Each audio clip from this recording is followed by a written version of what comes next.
Okay, sanibona abantu bamathekisi. Ividiyo yesibili le engiyenzayo evakale yokuqala ngicela niyibuke le yokuqala kumayelana nalokhu enikwenze eHarding, kanti-ke futhi kumayelana naleya nkulumo esike sayizwa the time sasizokwenza leya mashi yase-Johannesburg. Kanjalo cha angisiyingxenye yama-organizer e-March and March, ngisho ngiyi-participant, ngumuntu owumphakathi, anginabantu engisebenzisana nabo, ngiyimina nje. So ngilwela izwe lakithi nami ngokokwami, ngaleyo ndlela kahlangana Mhlathukwazanayo. So ngiyikholwa-ke sindisiwe, umsebenzi ukusindiswa because awukwazi ukuthula nento ngoba fanele uyisho uma into i-wrong fanele uyibeke nje i-wrong injalo. Sacela abantu bamathekisi ukuthi bakhumbule ukuthi bama-South African, sacela ningasidayisi, sekukade sinibona ningenendaba nathi, siwafundile ama-sticker niwabhale emathekisini, sakuzwa konke lokho enikushoyo okukhombise okuningi kwako okungasihloniphi. Sinilwele anazi ngoba phela siripoti kunina masinilwela, kade sinilwela izimpi, kade sivikela i-industry yamathekisi ngoba sihlonipha ubunikazi bayo ukuthi iphethwe abantu bakithi abamnyama. Kudala sibona lezinye izinto manihlaselana nama-bus companies athize ngoba nilwela imizila yenu, bese kubona lokho futhi siqonda noma okuningi singeke savumelana nendlela ebenikwenza ngayo, kodwa sibe siqonda ukuthi okay, la bazama ukulwela ilento i-industry ngoba vele bayaqhashazwa. Yabona la ekade nilwela i-industry ngoba niqhashazwa kuyezwakala, kodwa cha, ekulweleni i-industry ngoba ni-greedy, ngoba seniphelele unembeza, ngoba ningasenindaba nesizwe, cha, lapho-ke ni-wrong. Lapho-ke ni-wrong ngayo yonke indlela. Sikwazi-ke ukuvumelana nalokho. Kukanje sihlukumezekile, asisebenzi thina, and then asilwi ne-industry yamateksi. So sacala ukuthi ningazifaki endleleni because asikho, sifuna kanye i-industry yenu yamatekisi ukuthi iphumelele. Ngeke iziphumelele ngale ngqondo eniyenzayo lapha eHarding, soze namanga nizobhubha nina self. Njengoba nihlulekile namanje, nihlulekile ukulwa nohulumeni efaka amabhasi awama-BRT, nihlulekile because anikhoni ukuba neso elibuka kade, and then akekho umuntu okwazi ukuneluleka ngoba anilaleli. Yabona i-industry yenu ngayo yodwa ngabe kudala siwaphethe amamayini akule country. Nge-industry yenu ngabe amabhange aphethwe yithina. Nge-industry yenu ngabe lo mnotho wase-South Africa usubuyele kumaZulu nakuma-Black South African kudala, but anizwa futhi akekho umuntu onganitshela. Isimza aninako ukubheka kade vision njengokhokho abasungula le industry nabazali benu akade belwela le industry. Aninakho ukuhlakanipha kwabo, ningenwa umoya we-ANC we-greed. Vele nithenge kudala i-ANC, nganibona ngaqaphela ama-ANC nithenga ngathi sebethengwe i-ANC la, by the time niyongena yini Santaco whatever, ngathi sebeyi-ANC. Angeke-ke nje usaba umuntu one-backbone neqiniso mawuyi-ANC. Akho ndoda kwa-ANC, ayikho. Ya, indoda ngoba iqotho ineqiniso, akho ndoda kwa-ANC. So ngathi banibona seningena kwe-ANC ngathi akuphelile nge-taxi industry.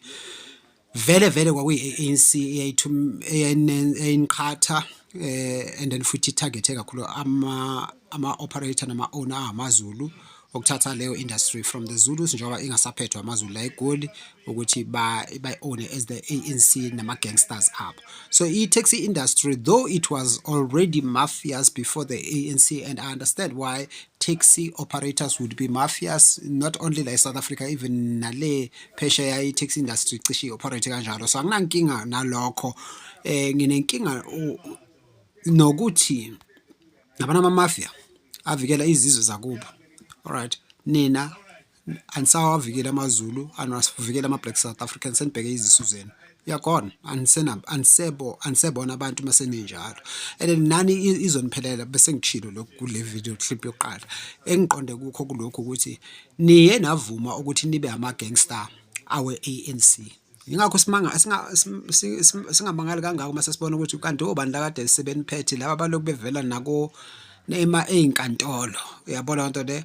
So okay, bese niyama-gangster vele. Umuntu oyi-gangster unonya, akanabuntu, akanawo unembeza womndeni wesizwe kanjalo.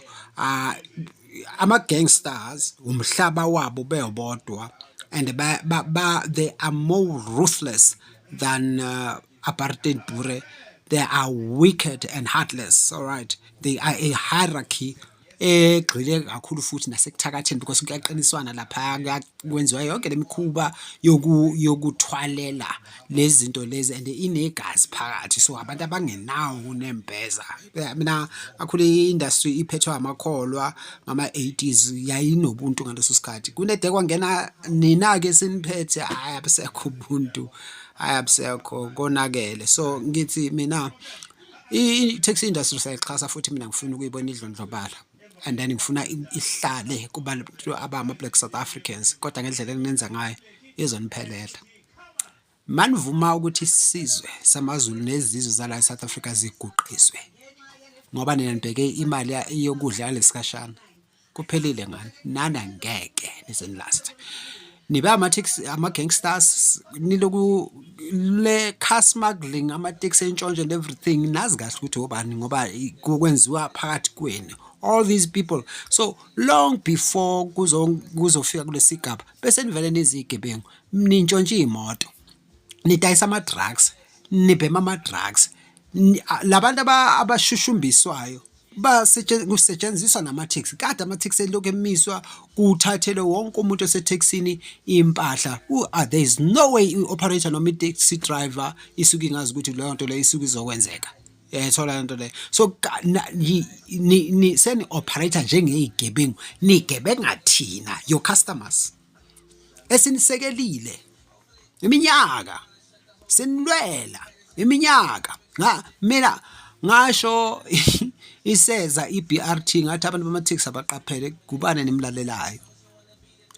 Ama-Uber engakangeni sathi qaphelani.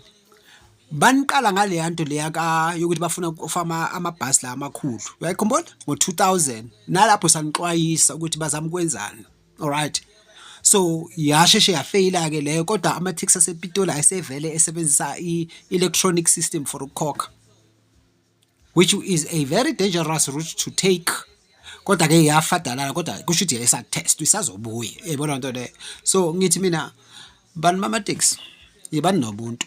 Ubuntu buvikela isizwe. Musani ukuba zigebengu, musani ukuba ama-gangster, because right now you're operating as gangsters, right? So operate as Black people fighting for Black South Africans. Operate as Zulus fighting for the Zulu kingdom and its wealth. Ngiyakuphinda, i-taxi industry ingasenza ukuthi siwuthathe wonke umnotho. Uma ningayiguqula iy'nhliziyo lezi esezizimbi eseninazo, nebe abantu futhi. Buyelane kube nabantu khona sizokwazi ukuthatha wonke umnotho, nizoba nemali kangcono.